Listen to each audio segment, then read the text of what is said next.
Butter garlic chicken করব, তাই জন্য চিকেনটাকে আগে ম্যারিনেট করে রেখেছি। গোলমরিচ, কর্নফ্লাওয়ার আর একটু লবণ দিয়ে ভালো করে ম্যারিনেট করে রেখেছি। আর এদিকে চিকেন স্টকটা হচ্ছে, কয়েকটা চিকেনের পিস হাড় দেখে আর এই যে সিদ্ধ বসিয়ে দিয়েছি। আর এদিক থেকে ফ্রায়েড রাইস হবে, চালটা ধুয়ে নিয়েছি। বাসমতি চাল ছিল না, তাই জন্য এই যে গোবিন্দভোগ চালই করব। আর ওয়েদারটা বেশ ভালো,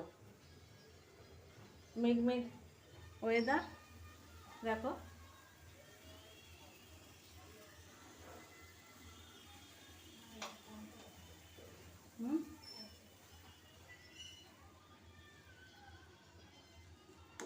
কি দেবো বলছিস? কমফোর্ট দেয়া আছে, ওখানে দেয়া আছে সাইডে, দেখ।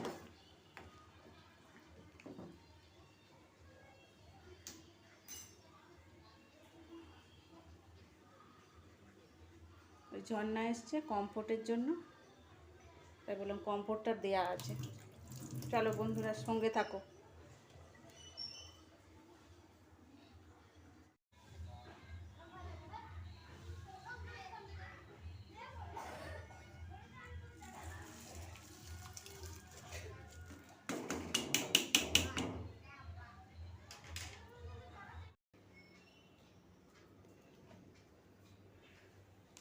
নমস্কার বন্ধুরা, কেমন আছো? আশা করি সবাই ভালো আছো, আমিও ভালো আছি। আজকে এই যে ফ্রায়েড রাইস করব, তার জন্য এই যে জলের মধ্যে একটু গোটা গরম মশলা দিয়েছি, তেজপাতা আর একটু সাদা তেল আর একটু লেবুর রস দিলাম।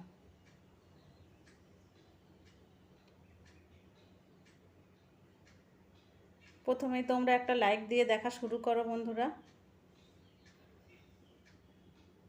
আজকের রবিবার, আজকের মনে হচ্ছে একটা কিছু ভালো মন্দ কিছু করি। প্রতিদিন একঘেয়ে তো ভাত মাছ এইসবই হচ্ছে, তাই আজকের এই যে একটু ফ্রায়েড রাইস আর বাটার গার্লিক চিকেন করব। চিকেনটা ছিল ফ্রিজে, ছিল আগের সপ্তাহে ছিল, সেইটা দিয়েই করছি। ভেবেছিলাম চিলি চিকেন করব, তারপরে দেখলাম একটু হাড় আছে মাংসের মধ্যে, সলিড বেশি নেই। সলিড মাংস দিয়ে বাটার গার্লিক চিকেন করলে খেতে ভালো লাগে, আমি হাড় মাংস সমেত করে দিচ্ছি। এই যে বসিয়ে দিয়েছি। আর দুজনের জন্য কি করব বলো তো? আগে তো মেয়েরা ছিল যখন, তখন রান্না করতাম, মেয়েরা খেত, তারপরে আমার স্বামী খেত। আর এখন মানে ছেলে আর আমি, এখন কিছু রান্না করতেও ভালো লাগে না। আর দেখো মস্ত বড় একটা ভুল হয়ে গেছে, কি বলো তো? কাজু কিশমিশ ভেজানো ছিল, দিইনি। ওটা খাবার সময় তখন আমাদের মনে পড়েছে। আর মাঝে মাঝে মানে সব কিছু ভুলে যাচ্ছি, কি করব। এই যে এরপর থেকে চিনি টিনি সবই দিয়েছি, কিন্তু ওই কাজু কিশমিশটা দেওয়া হয়নি। যাকে খেতে ভালো হয়েছিল, এটাই অনেক। তারপরে একটু রাত্রিরে বেঁচেছিল, ওটা মিশিয়ে দিয়েছি। একটু গোলমরিচের গুঁড়ো আর একটুখানি ঘি দেব, দিয়ে নামিয়ে নেব।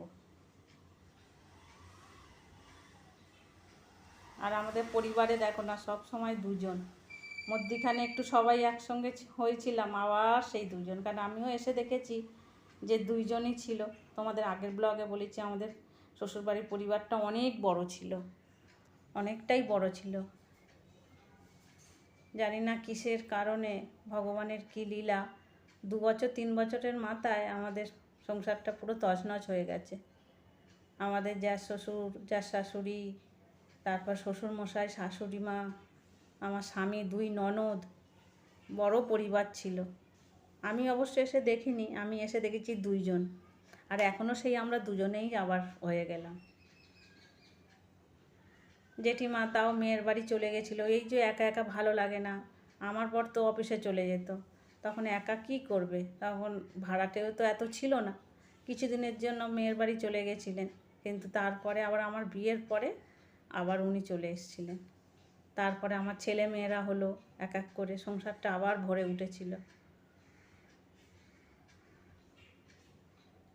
তারপরে আবার মেয়েদের বিয়ে হয়ে গেল, আমার স্বামীও চলে গেল, আমার জ্যাঠিমাও চলে গেল, মানে যে জ্যাঠ শাশুড়ি যে উনি জেঠিমা, আমি মা বলতাম ওনাকে, যেহেতু আমার স্বামীকে উনি মানুষ করেছেন তাই জন্য আমিও মা বলতাম। শাশুড়ি মাকে তো দেখিনি, তাই জ্যাঠ শাশুড়িকেই শাশুড়ি মা বলতাম, এই মা বলতাম, মানে শাশুড়ি মা ভাবতাম ওনাকেই, সবসময় মা মা করে ডাকতাম, আমাকে খুব ভালোবাসতেন উনি। তো উনিও চলে গেলেন, তারপর আমার স্বামী চলে গেল, 2 মেয়েরও বিয়ে হয়ে গেল। এখন আমি আর আমার ছেলে সেই 2 জন, যেরকম 2 জন এসে দেখেছি, আবার সেই আমরা 2 জনেই আবার ফিরে এসেছি। আর আমাদের শ্বশুর বাড়িতে কী বলতো, এই মানে একা একা থাকি, মানে যে কাজকর্ম নিয়ে যে অনেক থাকবো, ঘর মোছা বাসন মাজার লোকটা ছাড়িয়ে দেবো, এইরকম আমাদের শ্বশুরবাড়িতে নিয়ম, মানে বাড়ির বউরা ঘর মোছা বাসন মাজা কাজটা ঠিক করে না। আমি এসে দেখেছি ওদের বাড়ি 2টো করে লোক সব সময়ের জন্য, আর সেটা আমি এখনও বজায় রেখেছি, জানি না কতদিন পারবো। কাজকর্ম করলে কী বলো তো, মনটাও ভালো থাকে, শরীরও ভালো থাকে। হ্যাঁ, লাগে না, আমার কাজের লোক লাগে না, কিন্তু তবু ওই যে ট্র্যাডিশন বজায় রাখার জন্য আমি এখনও পর্যন্ত চালিয়ে যাচ্ছি। এদের বাড়ি বউ আসা মানে বউকে দিয়ে যে ঘর মোছাবো বাসন মাজাবো এরকম না। তুমি পড়াশোনা করতে পারো, তুমি মানে অন্যান্য কাজ করো, হ্যাঁ, সব কাজ যে বউকেই করতে হবে এরকম কোনো নিয়ম কিন্তু আমার শ্বশুরবাড়িতে নেই। মেয়েরা যেরকম থাকে, মানে ছেলের বউরাও ঠিক সেরকমই থাকবে। সব যে বাসন মাজবে, ঘর মুছবে, রান্না করবে, বাচ্চা সামলাবে, তারপরে সবাইকে খেতে দেবে, এরকম মানে চাপিয়ে দেয় না আমার শ্বশুরবাড়িতে। এইরকম আমার শ্বশুরমশাই ছিলেন, আমি জ্যাঠিমার মুখ থেকে শুনেছি, জেঠিমা তাই বলতেন যে এরকম আমাদের বাড়িতে এরকম নিয়ম। তাই জন্য কাজের লোক সব সময় থাকবে, তাই জন্য বেশি কাজকর্ম এখনও নেই আমার, আর সময় যেন কাটতে চায় না, খুব একা লাগে। ছেলে পড়াশোনা করছে, হ্যাঁ, ওর আবার কলেজ খুলে যাবে, আবার কলেজে যাবে, আর এই একা একা একদম ভালো লাগে না। মাঝে মাঝে মনে হয় এটা ওটা রান্না করে সময় কাটাই, কিন্তু খাবে কে?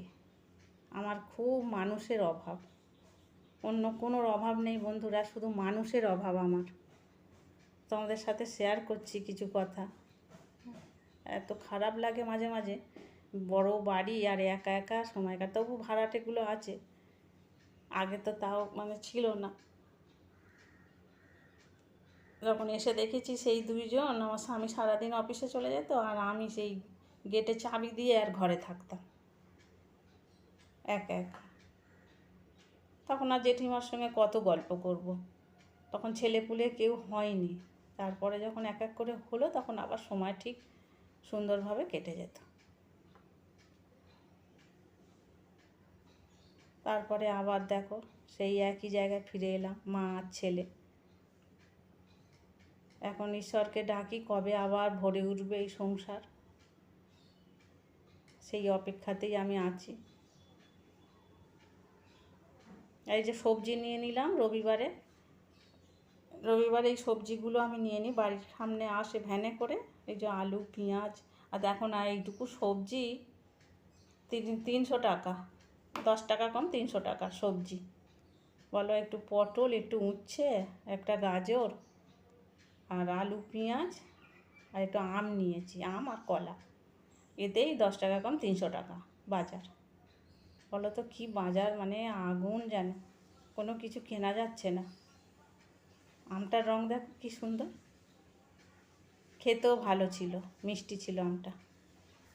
আর এখন তো আমের সিজন শেষ হয়ে যাচ্ছে, অল্প আছে বাজারে আম। এই যে খাওয়া দাওয়া করে নেব, ছেলেকে দেব, আর আমিও খেয়ে নেব। তাহলে বন্ধুরা, ভিডিওটা এই পর্যন্তই, আবার কথা হচ্ছে পরবর্তী ভিডিওতে।